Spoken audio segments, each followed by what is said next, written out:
PS Orbis. What's an Orbis? Orbis loosely translates to circle or ring in Latin, and apparently when you put together Orbis and Vita, you get Circle of Life, which is a nice little bit of Latin wordplay there. Apparently some specs being kicked around, rumored specs, including a GPU capable of 4K resolution. That doesn't mean games will be in 4K, let alone that anybody will have a 4K TV by next Christmas time, but we may see a CPU, or a GPU rather, capable of 4K, to make yourself future-proof.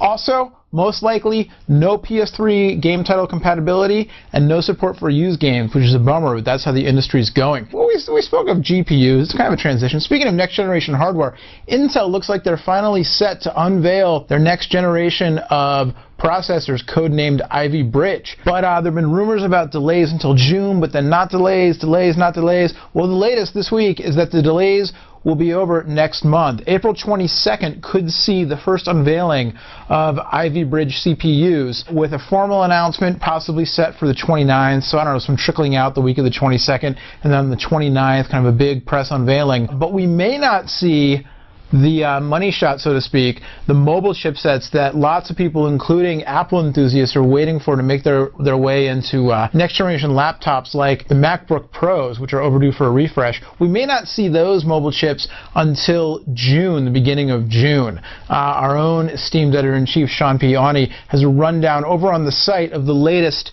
Intel Ivy Bridge rumors, so check it out, because it sort of falls into two categories: mobile and desktop, and then broken down into two release frames right now. So you're going to want to take a look at all those specs if you've been holding off on a desktop or laptop computer purchase because you're waiting for the latest and greatest from Intel. All right, we're going to take a break, hear a word from our sponsor, and then when we come back, what do Foxconn and Sharp have to do with Apple TV? Possibly quite a lot. Stay tuned. It's Rumor Roundup on Techno Buffalo Revision 3. Run them up!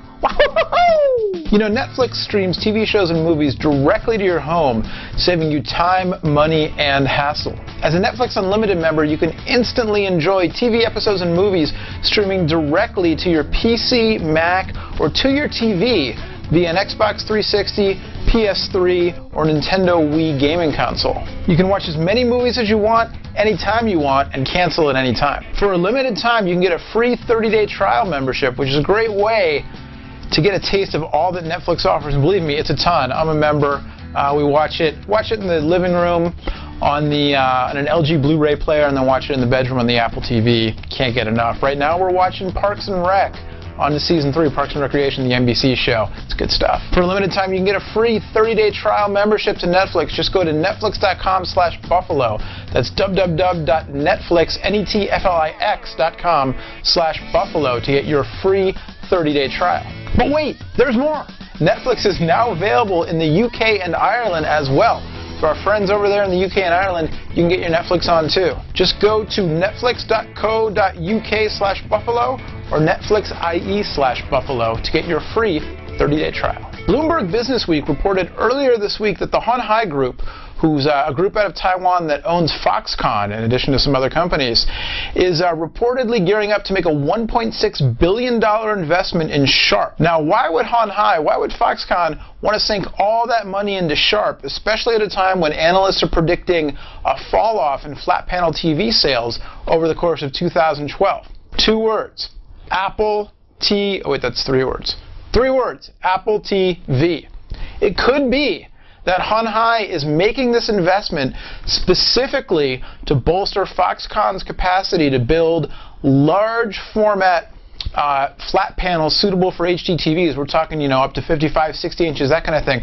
Large, high-def panels. Why would Foxconn want to do this?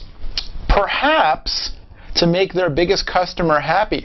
Apple accounted for some 38% of the entire Hon Hai group, and projections are for as high as 50% or slightly more than half even of Hon Hai's revenue to come directly from Apple this year. And if these Apple TV rumors are true, Apple's going to want to do what they always do, and this is why Tim Cook is now the CEO of Apple, because he's a master of supply chain negotiations. They've done it with flash memory, they've done it with hard drives before. What Apple does is they lock up these big contracts to make sure that they have the market cornered, or at least they have a very strong, steady supply of components, whatever the hot component is, at a good price, but in large volumes, so that way they can crank out whatever their newest product is.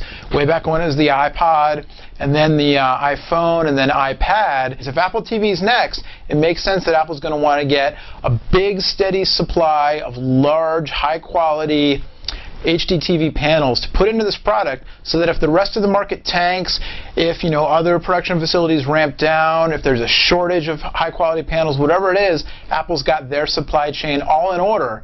So when they tried out the Apple TV and everybody goes, ooh, I want one, they'll be able to ship them out right quick. Also, just to throw another wrench in here, Sharp's predicting massive losses for fiscal year 2011, something like $3.5 billion in losses.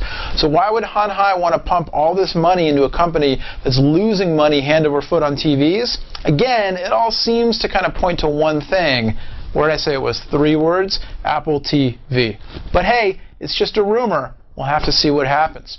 All right, kids, that'll do it for this week's episode of The Roundup. My name is Noah Kravitz. You've been watching Techno Buffalo on Revision 3. And as always, you can follow the rest of our exploits on YouTube and on social media, as well as on the site and right here on Rev 3. Till next time, my name is Noah Kravitz, reminding you to run them up. Woohoo! We'll see you later. Bye-bye.